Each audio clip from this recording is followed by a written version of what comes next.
अस्सलामुअलैकुम, दुनिया news studios में खुशामदीद। मैं हूं सानिया चौधरी और मैं हूं फाइक महमूद। फील्ड मार्शल सैयद आसिम मुनीर पाकिस्तान के पहले चीफ ऑफ डिफेंस फोर्सेस मुकर्रर। सदर मुमलिकत ने चीफ ऑफ डिफेंस फोर्सेस की तैनाती की समरी की मंजूरी दे दी। वजीर आजम शहबाज शरीफ ने मंजूरी के बाद समरी ऐवान सदर भिजवाई थी। Field marshal Syed Asim Munir army chief के साथ चीफ ऑफ डिफेंस फोर्सेस भी होंगे। ये तैनाती 5 साल के लिए है। Air chief marshal Zaheer Ahmed Babar Sidhu की मुद्दत मुलाजमत में भी 2 साल की तौसीह कर दी गई। इजाफी मुद्दत उनकी मौजूदा मुद्दत मुलाजमत खत्म होने के बाद 19 मार्च 2026 से नाफिजुल अमल होगी। फील्ड मार्शल सैयद आसिम मुनीर मुल्क के पहले चीफ ऑफ डिफेंस फोर्सेस तैनात। सदर मुमलिकत ने वजीर आजम की इरसाल की गई समरी की मंजूरी दे दी। ऐवान सदर से जारी एलामिये के मुताबिक सदर मुमलिकत आसिफ अली जरदारी ने फील्ड मार्शल आसिम मुनीर की बतौर चीफ ऑफ डिफेंस फोर्सेस तैनाती की मंजूरी दे दी है। वजीर आजम शहबाज शरीफ ने समरी ऐवान सदर भिजवाई थी। सदर मुमलिकत की मंजूरी के बाद field marshal Asim Munir chief of army staff के साथ साथ मुल्क के पहले चीफ ऑफ डिफेंस फोर्सेस भी मुकर्रर हो गए हैं। उनकी तैनाती की मुद्दत 5 साल है। इसके अलावा सदर मुमलिकत ने chief of air staff air chief marshal Zaheer Ahmed Babar Sidhu की मुद्दत मुलाजमत में 2 साल की तौसीह की समरी भी मंजूर की, जो उनकी मौजूदा मुद्दत मुलाजमत खत्म होने के बाद 19 मार्च 2026 से नाफिजुल अमल होगी। सदर मुमलिकत ने चीफ ऑफ डिफेंस फोर्सेज और एयर चीफ दोनों को उनकी आइंदा जिम्मेदारियों के लिए नेक ख्वाहिशात का इजहार किया। फील्ड मार्शल सैयद आसिम मुनीर की सहाफ़ियों से ऐवान सदर में गैर रस्मी गुफ्तगू कहते हैं सब ठीक है, सब आपके सामने है, चीज़ें बेहतरी की तरफ जा रही हैं, पाकिस्तान यहाँ से अब ऊंची उड़ान की तरफ जाएगा। आपको बताएं कि फील्ड मार्शल सैयद आसिम मुनीर की सहाफ़ियों से ऐवान सदर में गैर रस्मी गुफ्तगू हुई, जिसमें उन्होंने कहा कि सब ठीक है, सब आपके सामने है, चीज़ें बेहतरी की तरफ जा रही हैं, पाकिस्तान यहाँ से अब ऊंची उड़ान की तरफ जाएगा। Army chief field marshal Syed Asim Munir की चीफ ऑफ डिफेंस फोर्सेस के ओहदे पर तैनाती वज़ीर आज़म की जानिब से भिजवाई गई समरी पर सदर मुमलिकत ने दस्तखत कर दिए हैं। मंगला के तालिब इल्म से फील्ड मार्शल तक जनरल सैयद आसिम मुनीर के करियर पर एक नज़र डालने के लिए ये रिपोर्ट देखिए। Army chief field marshal Syed Asim Munir की चीफ ऑफ डिफेंस फोर्सेस के अहदे पर तैनाती नवंबर 2022 में वज़ीर आज़म शहबाज शरीफ ने उन्हें चीफ ऑफ आर्मी स्टाफ तैनात किया।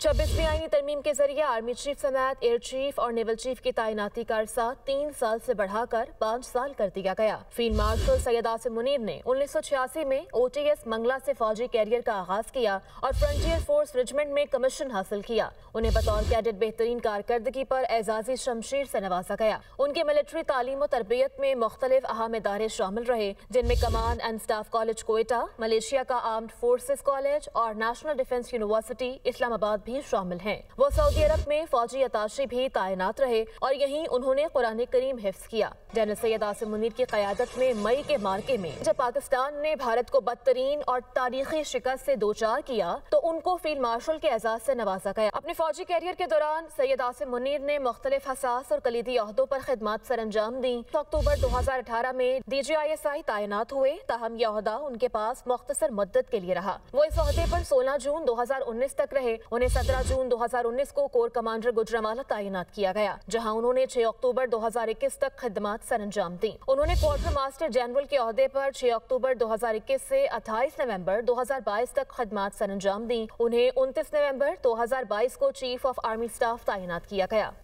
सदर मुमलिकत का चीफ ऑफ डिफेंस फोर्सेस और एयर चीफ के लिए नेक ख्वाहिशात का इजहार। वज़ीर आज़म की फील्ड मार्शल को पाकिस्तान का पहला चीफ ऑफ डिफेंस फोर्सेस तैनात होने पर मुबारकबाद। और आपको बताएं कि फील्ड मार्शल के लिए नेक ख्वाहिशात का उन्होंने इजहार किया। कहा, तैनाती असरी और जदीद जंगी तकाज़ों से हम आहंग है, मुल्क का दिफा मजीद मजबूत होगा। फील्ड मार्शल की क़यादत में बहादुर अफवाज ने दुश्मन को इबरतनाक शिकस्त दी। वज़ीर आज़म की एयर चीफ को भी मुबारकबाद और नेक ख्वाहिशात का इजहार। कहा, मुल्क के दिफा को मिलकर नाकाबिले तस्खीर बनाएंगे। दिफा, तरक्की, खुशहाली के लिए तमाम इदारे मिलकर काम करेंगे। 8वीं मैरीटाइम सिक्योरिटी वर्कशॉप के शुरका का नेवल हेडक्वार्टर्स का दौरा। ISPR के मुताबिक chief of naval staff admiral Naveed Ashraf ने शुरका से मुलाकात की। नेवल चीफ ने उभरते हुए बहरी चैलेंजेस और बहरी मईशत की बेहद सलाहियत को उजागर किया।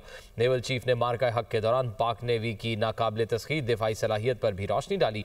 मुलाकात में रीजनल मैरीटाइम सिक्योरिटी पेट्रोल्स में पाक नेवी की फ़ाल शिरकत का भी तज़किरा हुआ।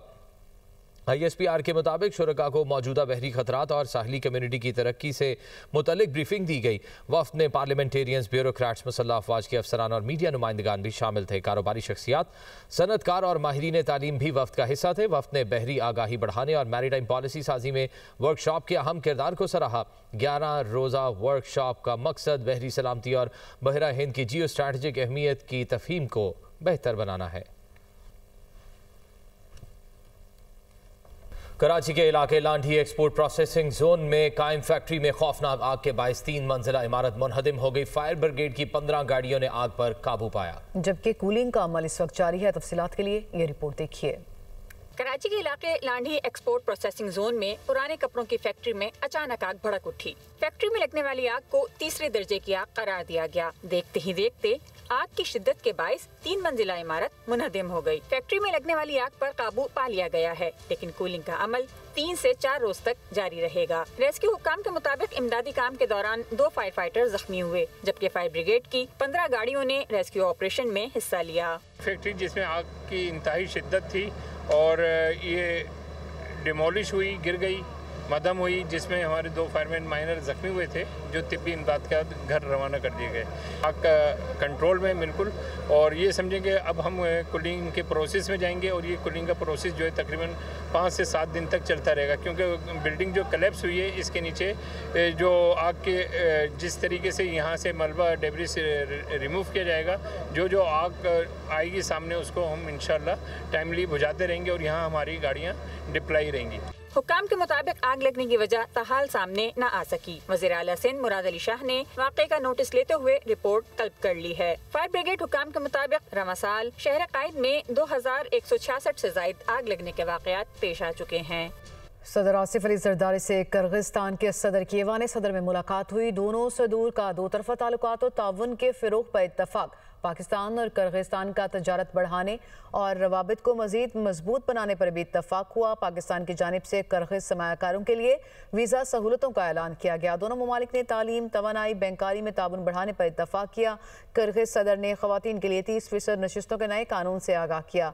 पाकिस्तान ने किर्गिस्तान की अक़वाम मुत्तहिदा सिक्योरिटी कौंसिल नशिस्त की हिमायत की।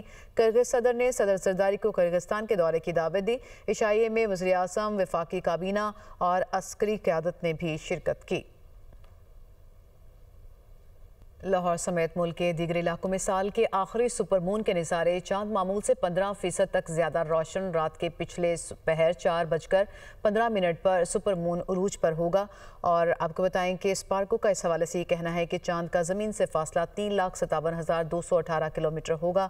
आम दिनों के मुकाबले में चांद 7.9% बड़ा दिखाई देगा। जब चांद 20वें मिदार में ज़मीन के सबसे करीब हो तो सुपरमून होता है। सुपरमून के लिए चांद का मुकम्मल तौर पर रोशन होना भी ज़रूरी है। गुर्बत की वजह से चांद आम दिनों के मुकाबले में बड़ा और ज़्यादा रोशन दिखाई देता है।